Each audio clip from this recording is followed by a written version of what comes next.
Hey there, I'm Kendra Perry, online business strategist for health and wellness coaches, and you are probably struggling with content. That's why you clicked on this video. And in my experience, it is by far one of the biggest pain points for any new coach who is trying to create content on the internet. And maybe it makes you feel incredibly overwhelmed, totally confused. You don't even know what type of content you should be putting out there. So in this video, I'm going to give you 5 tips for creating incredibly engaging content. And just a quick favor, if you want more videos like this, if you're a health or wellness coach, some sort of online coach, and you want to blow up your business this year, make sure to subscribe to my channel and hit that little bell so that you get notified when I post a new video on Thursdays. Now, attraction using engaging content is step 3 of my Wealthy Coach framework. This is my signature program that helps online coaches build a solid business foundation so they can work towards making that 10K a month. In the 6 years since I have started my business, I've literally created thousands of pieces of content, including hundreds of YouTube videos. So I know just a little bit about content, and I cannot wait to share everything I know about content with you in this video. Okay, so first things first, one of the most important things about content is realizing that the content you create is about them and not you. Okay, and this can be really confusing because yes, you are the face of your brand, you are the owner of your business. People, when they invest in what you have to offer, they are investing because they want to work with you. But that doesn't mean that your business is about you. I've talked about this before in a few of my other videos, and I just want to make sure it's crystal clear.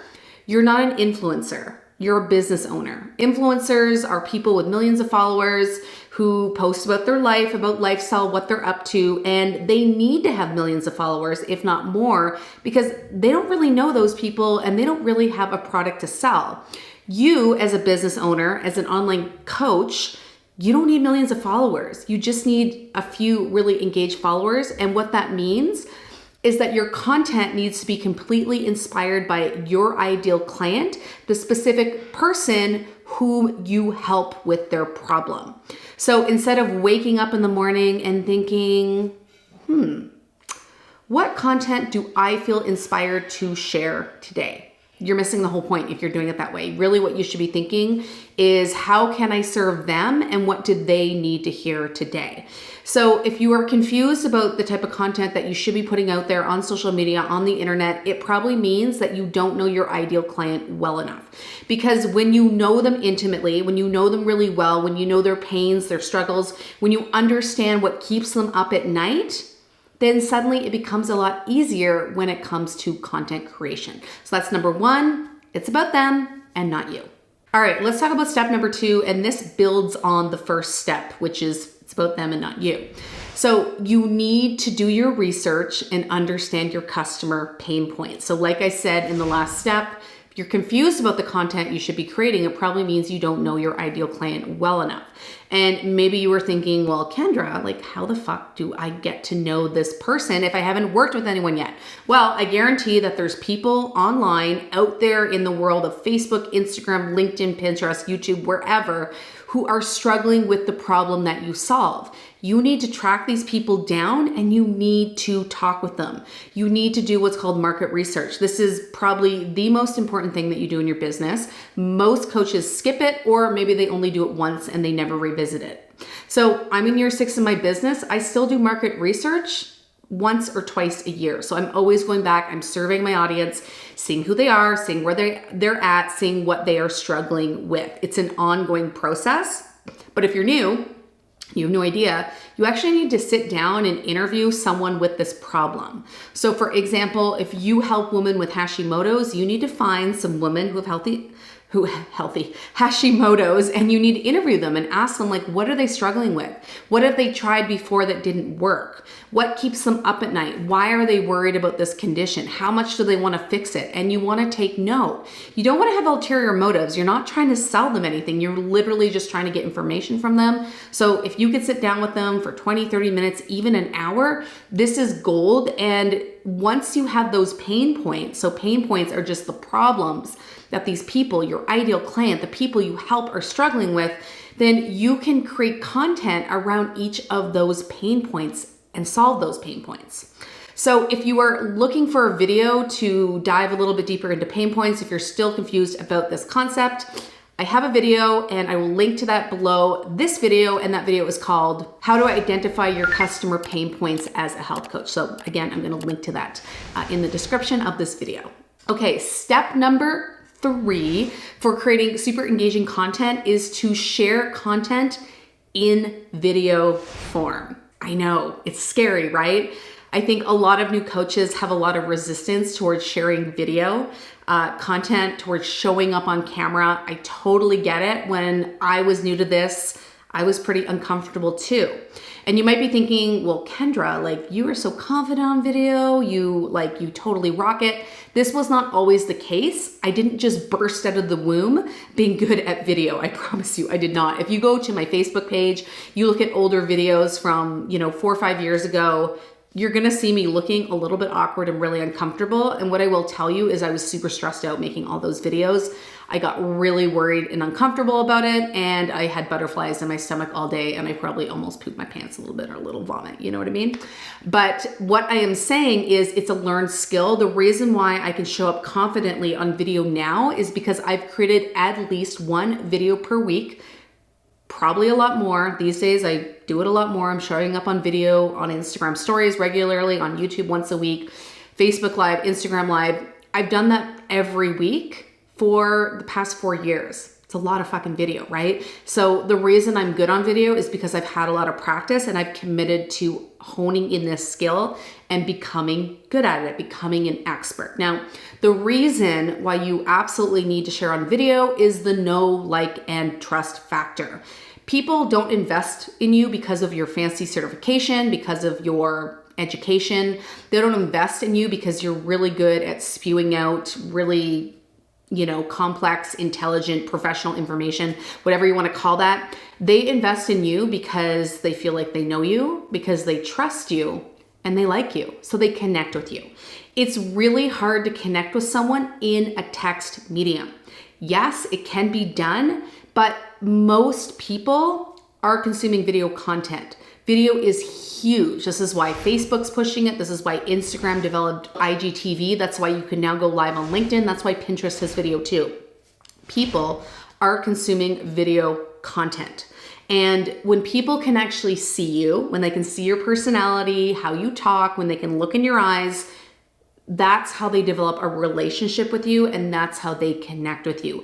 And it will happen so much faster than if you are just writing written captions and blog posts. So I know it's scary, but everything we haven't done before, everything we feel like we're not good at is scary, right? And let me tell you, your audience, they don't give a fuck, right?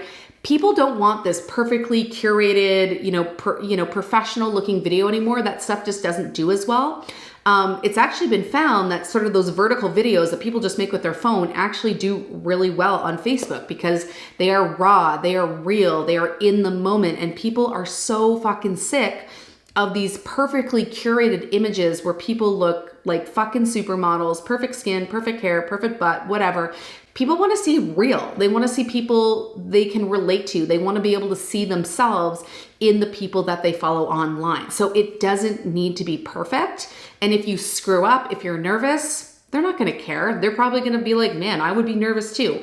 And it's totally okay to say that. You can be like, yeah, I'm really nervous right now. I haven't done this before. Like I'm feeling a bit uncomfortable. And when you ask me a question, I might stumble over my words. Totally cool. People totally respect that, and that is what people are craving. Now, if you feel paralyzed by the camera, I'm actually going to link to one of my podcast episodes in the description of this video as well, because the truth is, if you are terrified of getting on video and of the camera, it's not actually the camera or the video that you are afraid of.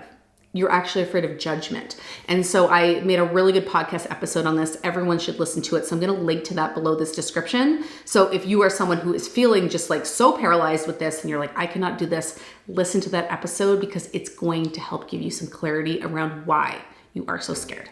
have you started sharing video content online? I would love to know. Give me a little yes in the comments if you have. You can write no if you haven't, and no judgment. I'm just curious. I want to know if you are out there creating video content. Okay, the fourth tip I'm going to give you, it's not that sexy, but it's really important. It is the most important, and it is to be consistent. Okay, so what a lot of coaches do online is they get really fired up, they get super motivated, they're just like hammering content at their followers, they're going crazy, they're all like feeling like I'm a superstar with content, go, go, go, and then they just lose motivation, lose inspiration, and they just disappear and they ghost their audience. Now think about that, right? We're trying to build relationships online. Would you want to be friends with someone who was like all about you? They wanted to hang out with you all the time. They were like, let's hang out, let's hang out, let's hang out, let's hang out. And then they just disappeared. And then 3 months later, they showed up again. And they're like, hey, you want to hang out? You'd be like, dude, what the fuck? You're pretty flaky, right? That's what your audience is going to think about you if you are not consistent. They need to be able to rely on you. They should be able to show up on Instagram or Facebook or wherever and go to your page, your account, and expect that you're going to be sharing some form of content with you. They want to feel like they can rely on you, right? They're standing in the lineup to get into a store or whatever, and they're just, scrolling their phone, and they're like, I want to go to Susie and see what she's talking about today. And there's Susie, and she's sharing something super valuable, super relevant, and they're like, man, she's always there for me. She always has something for me, and I just love Susie, right? That is the feeling that you want to get with posting content online. And remember, if we go back to step one, your content isn't about you, it's about them. And what that means is that you're gonna show up for them even when you don't feel like it. Even when you are just feeling super sick of talking about what you're always talking about. You're like, man, I'm just so sick of talking about eating breakfast. Fuck, eating breakfast. So sick. I talk about it all the time. But your people still need to hear that. They still need to know that eating breakfast is kind of important. So that means you're gonna still show up, even though you're annoyed, even though you're sick of talking about eating breakfast, you're still gonna do it because your business is about them and not you. Okay, so consistency is incredibly important. I'm not saying you need to be consistent and show up every single day, posting multiple times a day. Maybe you being consistent is just showing up on a weekly basis, at least to start. That's cool. You just want to get your audience used to the fact that you always show up, you're always there for them. And what might be super helpful is to pick a day where you show up on video every single week so people expect it. And maybe that's that you go live on Instagram every Thursday at 11 a.m. or something like that, and they come to expect that from you. Number 5 for creating really engaging content is a little bit techier, but it's really important, and this is all about utilizing your insights or your analytics, okay? So if you aren't looking at your analytics, then you don't really understand what content your audience is actually interested in, and you don't understand the content that they're actually engaging with. And for example, a like isn't really a good form of engagement. So if you're like, man, this post got tons of likes and this one didn't, it doesn't necessarily mean that the one that got more likes was more engaging. It's pretty low quality engagement. How often are you just scrolling through your feed, just clicking like on a bunch of stuff? I do that sometimes. You probably do it too, right? So what we're looking for is overall engagement. So if you are an Instagram user, what you can do is you can go into Instagram. So you want to go to your profile. You want to click the little hamburger at the top right corner. It's the 3 lines. I call it the hamburger. I don't know why. It kind of looks like a hamburger, and it actually makes me kind of want a fucking hamburger right now. Maybe that's what I'm having for dinner. Anyway, so you go into the 3 lines and you go into insights, you go to content, and then from there, you can search for time and for type of metric. So I always like to do about 3 months, maybe 6 months if you haven't been creating content for that long, and you can click the little engagement thing, and then you can look at which posts got the most engagement in the past 3 months, in the past 6 months, whatever you're looking at. And what you want to do is note those posts. What were they about? And you can literally copy and paste that post into a Google document and rewrite it. You don't want to just copy and paste and repost it, because Instagram will know that you're just pasting content kind of boring. Just rewrite it, make it better, make it a little bit different. And that is what is going to help you build engagement, because you're looking at what your audience is actually interested in learning about and what they actually want from you. So insights, analytics, all social media platforms have it. You want to look at that stuff and see what people are actually responding to. And then you just want to reiterate that, right? It's okay to be repetitive. Being repetitive, actually a good thing. If you feel like you are talking about the same shit over and over and over and you're being super repetitive, you're onto something. I promise you're onto something. Okay, one thing I just want to mention. So this is really relevant if you're a coach in the health and wellness industry, if you're a mindset coach, spiritual coach, life coach, so anyone kind of in personal development, health and wellness.